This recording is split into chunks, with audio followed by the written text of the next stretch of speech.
so privileged that she's here. All right, get ready, folks.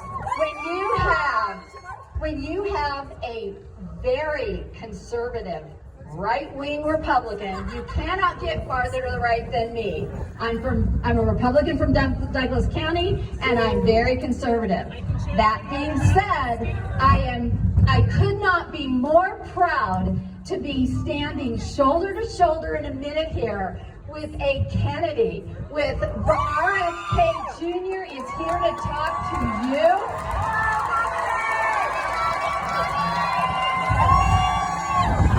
And with that, please welcome Bobby Kennedy.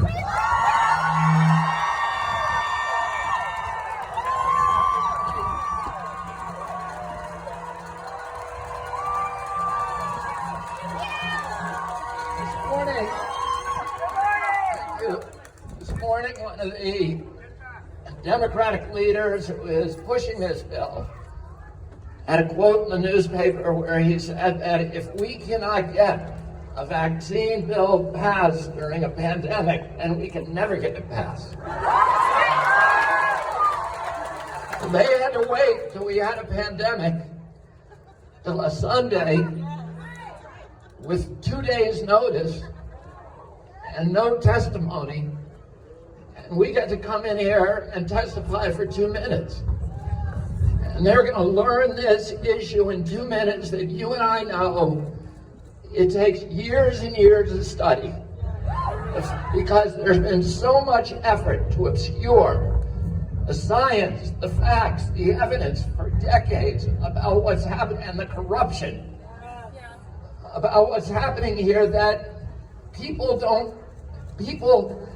need to have a child injured in order to get motivated enough to begin turning over the rocks and finding the places where all these cockroaches have been hiding for all these years. I have 2 minutes to speak and to testify in a couple of minutes, but I'm going to tell you a little bit longer story that I would like to tell the Democrats. Because I am a Democrat, I'm a lifelong Democrat, and what they're doing today is antithetical to every value that the Democratic Party has expressed in its 200 years of history. And I came here to remind them of the values that our party is supposed to represent.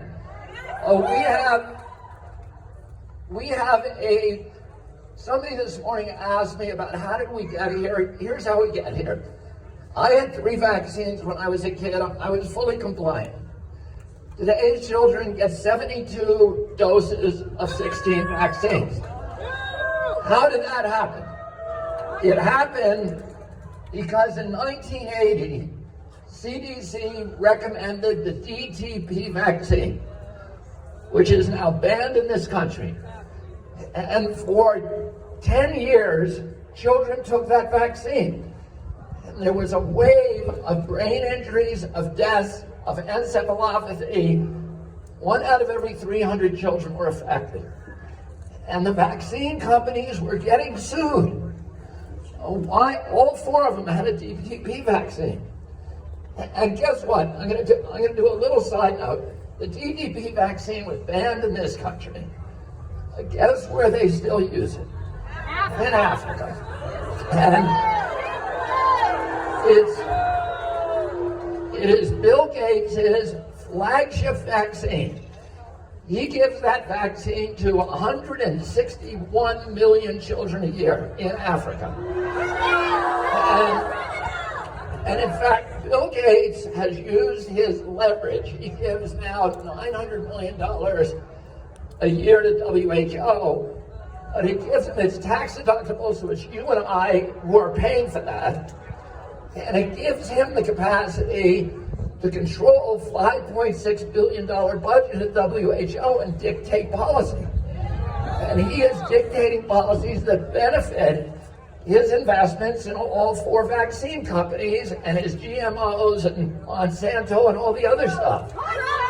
So, what he does, those African nations rely on the WHO to support their health ministries and their HIV programs and many other programs.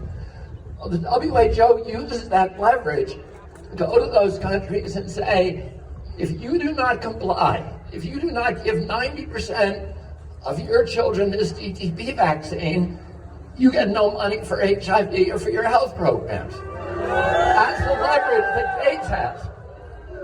So they do it. And Gates says he has spent $10 billion on vaccines and he has saved 8 million lives, which is great. The problem is he cannot cite a scientific study that shows he saved any lives. And the Danish government looked at the DTP vaccine and said, you know, we've been giving this vaccine for 30 years. They banned it in the United States. We banned it in Denmark. Let's figure out whether it's actually helping African children. Well, the Danish government, the Norwegian government, and the biggest vaccine company in Europe, the Staten Serum Institute, put money together. They hired the best African vaccine experts in the world, including Peter Avey, who has over 100 peer-reviewed studies on African vaccines and the best reputation. And they went in and they looked to see whether DTP, how many lives it was saving. What they found was that it shocked them because all of those scientists were pro-vaccine. What they found was that the vaccinated children were dying at 10 times the rate of unvaccinated children. They were dying of malaria and bilharzia and dysentery and all kinds of things that nobody ever associated with that vaccine over 30 years. But when they actually looked at the data, they found it was killing 10 times more people than the kids who were unvaccinated. And what did Bill Gates do? And the WHO, when they were confronted with that evidence, they punished the scientists. They silenced them and they defunded them.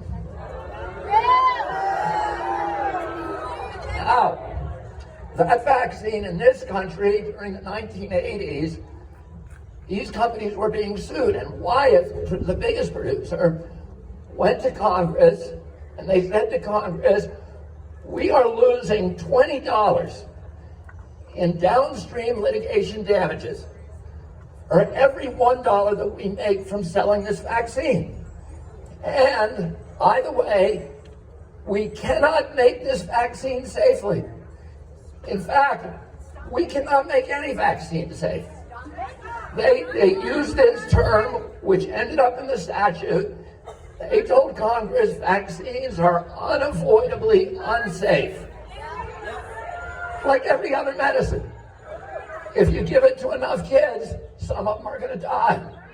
Some are going to get hurt. So they said to Congress, we cannot make money in this industry, and if you do not give us blanket immunity from liability, we're going to stop making vaccines. It was blackmail and bribery at the same time because they were the #1 donor to Congress. Congress signed that bill, passed that bill, Reagan signed it. And immediately, the industry looked around and said, holy cow, now we've got a product. The biggest cause for every pharmaceutical product is downstream damages from injuries. They said, now we got a product, nobody can sue us. No matter how toxic the ingredient, no matter how negligent our conduct, no matter how sloppy our line protocols, no matter how grievous the injury to your child, you cannot sue us. There's no discovery, there's no deposition, there's no med malpractice, no mass torts, no kind of any suit. Oh, they said this is a huge windfall for us. Then they said, plus we got another big thing that most Americans don't know about. Vaccines do not have to be tested, safety tested. The reason for that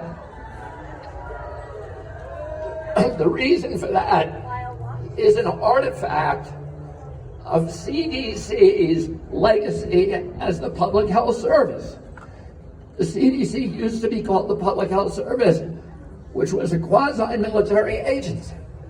That's why people at CDC wear military uniforms and they have military ranks like Surgeon General.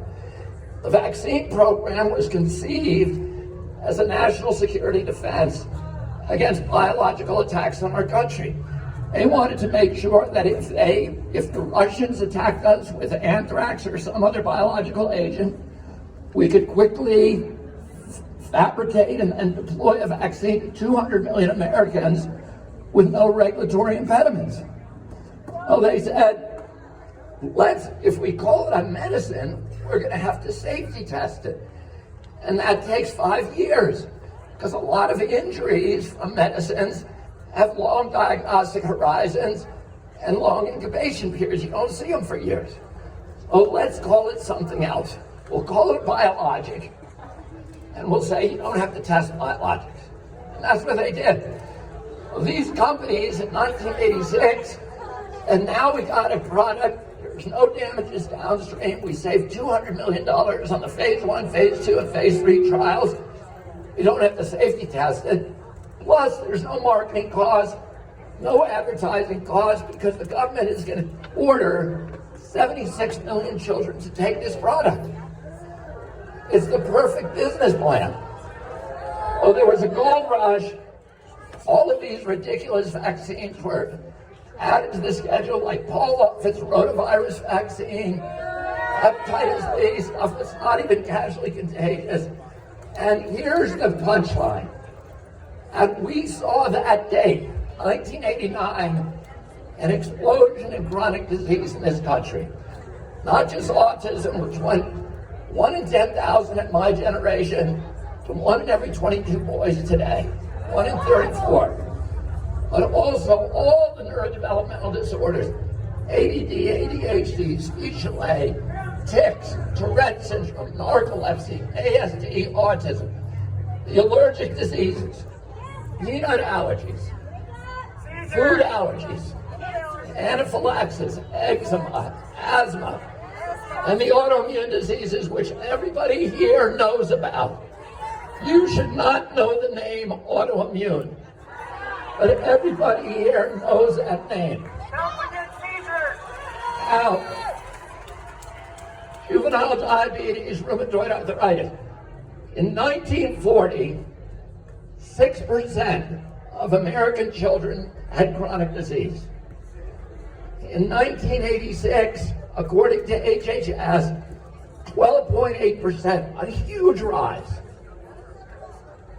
In 1989, if you were born in that generation, your chance of having an autoimmune disease is 54%. This is the sickest generation in American history. And I'll say one other thing, which is this, that all of these new diseases that suddenly appeared, what do they have and became epidemic? What do they all have in common? One thing, they are all listed as side effects on the manufacturer's inserts of those 72 vaccines. Oh, there's 420 illnesses listed on those inserts. And it is the only place where they tell the truth. Why? Because under the Vaccine Act, the only way you can sue a vaccine company is if they know of an injury that's caused by their product and they fail to list it on their insert. Well, it's the only place they tell the truth. And Paul Offit and Peter Hotez will tell you, well, they just put everything on there just for self-protection. Not true. The Code of Federal Regulations says that FDI cannot allow any injury to be placed on that list, that manufacturer's insert, unless an FDA believes there is significant and substantial evidence to indicate that it was caused by the vaccine. So they won't put it there unless they believe that the vaccine caused it. Oh, and here's the ultimate punchline. These companies, Merck, Sanofi, GSK, Pfizer, those companies are making $50 billion a year selling our children these 72 doses of vaccines before the age of 18. But they are making $500 billion a year selling us the $600 EpiPens, the albuterol inhalers, the diabetes medication, the Adderall, the Concerta, the Ritalin, the anti-seizure medications, and all these medications that are specifically targeted to treat the diseases that are listed as vaccine side effects that are now epidemic among our children. So they're making $60 billion on the vaccines, 50 to 60, and $500 billion. And it's a great business plan for them because they're giving our kids the illnesses and they're selling them the treatment for life. And if your child gets measles, what's the treatment? I had 11 brothers and sisters. We cheered when we got measles. We got to stay home for the week. And what was the treatment? Chicken soup and vitamin A.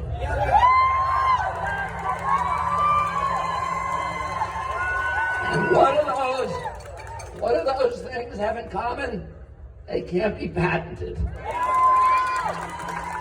Nobody's making money on them. But if you can give that kid that MMR vaccine and now he has lifetime Crohn's disease or IBS or seizure disorder or epilepsy or any of the 100 injuries that are listed as side effects, you now have a lifetime client, a customer who is buying high margin medications from you for the rest of your life. This is the perfect business plan. And it is the most criminal plan and criminal scheme that we have ever seen in human history. And I want to remind these Democrats that these companies, the 4 companies who they are now genuflecting to, those 4 companies are all convicted felons. Over the past 10 years, those companies collectively have paid $35 billion in criminal penalties, in damages, for falsifying science, for defrauding regulators, for lying to doctors, for killing hundreds of thousands of Americans. Vioxx, which was Merck's product till 2006, their flagship blockbuster drug, killed between 120,000 and 500,000 Americans. It was a headache pill that they marketed as a headache pill, and they knew it caused heart attacks. They didn't tell anybody. Now, most of those people, they knew it from their clinical trials that it was going to kill people. And during the litigation against them on Vioxx, we got a hold of documents, spreadsheets from their bean counters that showed we're going to kill these people. We'll still make money because we're going to sell so much of this stuff. But they did not give their customers informed choice because they didn't tell anybody you could die of heart attack. Most of those people who took that Vioxx, if they had been told it can kill you from a heart attack, would have probably said, I think I'll take an aspirin. And Merck did not give them that choice. Now, how doesn't it require a kind of cognitive dissonance for us to believe that these same companies that lie, cheat, steal, and murder it is their business plan, that they are lying to us on every subject except vaccines? And vaccines is the only way they can never get caught, because all of those criminal cases were brought by the U.S. attorney because a private plaintiff's attorney sued that company on behalf of an injured client, found incriminating criminal behavior during discovery, walked those documents down to the U.S. attorney's office, and said, you ought to prosecute him. The only place that can never happen is with vaccines. Oh, how do my Democratic friends believe that these companies are somehow found Jesus when it comes to vaccines.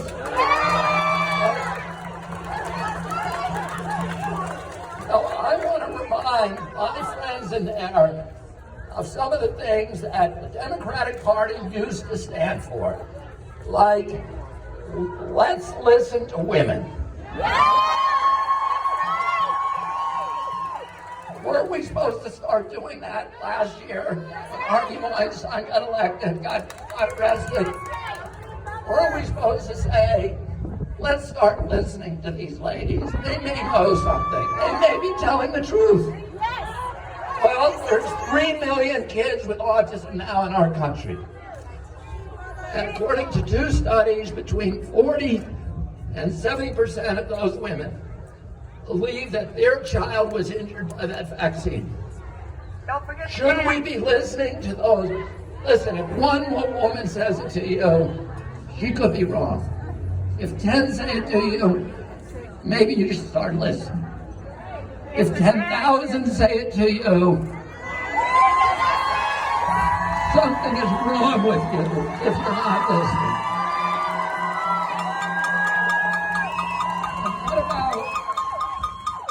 And what about my body, my choice?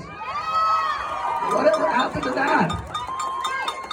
Is that only good when it comes to abortion? Or does it apply across the board? What about jury trials? Shouldn't we have those when a corporation injures us? It is the 7th Amendment of the Constitution. Hey, Bobby. What about... The dad. Don't forget the dad. They're waking up too. I'm talking about this corporation, the dads too. Let's give it a big hand for the dads.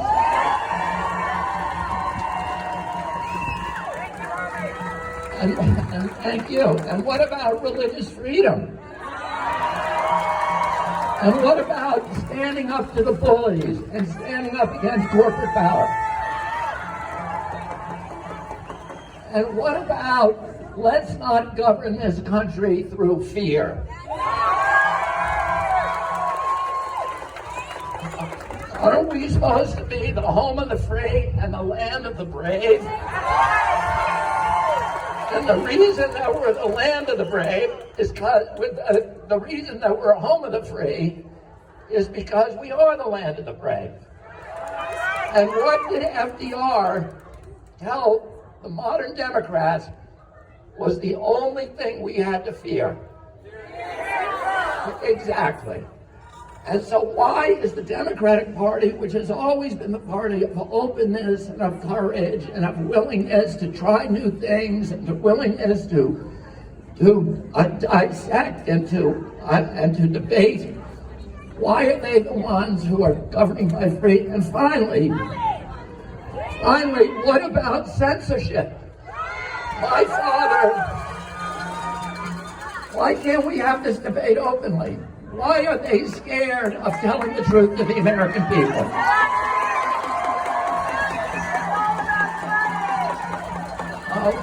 I want to tell you, this is the most important issue. I've spent my life trying to protect the environment. For me, that has consumed my life. But I had to direct my energies to this issue because this issue is beyond anything I ever conceived of. We would be taking our little baby children and injuring them to make money by these pharmaceutical companies and turning our nation into slaves to pharma. I'm here to tell them we are not going to do this. We are not going to stand for it. We are going to fight back, and we are going to die with our boots on. Thank you.